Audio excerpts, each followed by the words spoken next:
Well, Bismillah. As you said, I mean, it's not a new thing. One of the things about our civilization is we have a kind of political creation myth of the nation state that argues that the nation state emerged, the ideological nation state emerged out of an attempt to become an arbiter, a peacemaker between these religious sectarianisms. So in that creation myth, it basically states that during the 16th and 17th century, you had these wars of religion. That's what they're called. And so the nation state emerges out of that and kind of creates peace and a secular society that enables religions to live together under the protection of a secular state.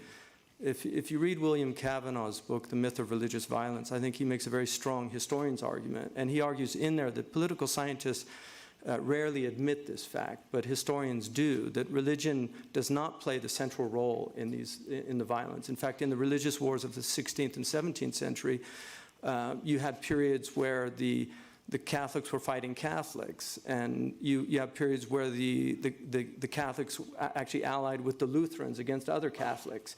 So this kind of idea that it's always about religion is false, and what he argues is much of it is about the socio-economic and political scenarios. And religion is enlisted in that. And I think what's happened in the Middle East, you know, if you look at the 20th century, the Muslims were, probably Marxism played a more important role in the 20th century in the Middle East in terms of its attempts to rid itself from the yoke of colonialism and these things.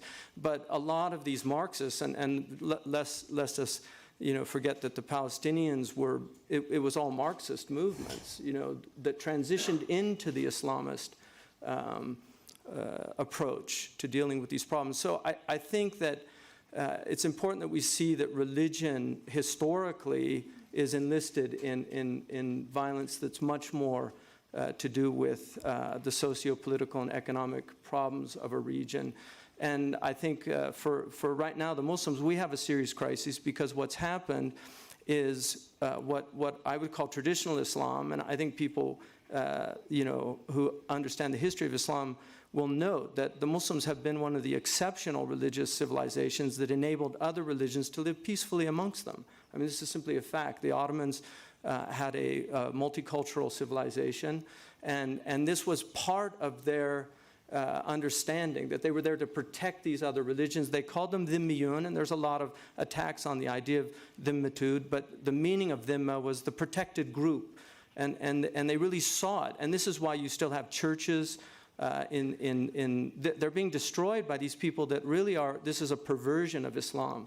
It's not Islam, it's a perversion of Islam. And so the Muslims, those of us who you know, really are committed to this traditional Islam, you know, we're in a crisis situation.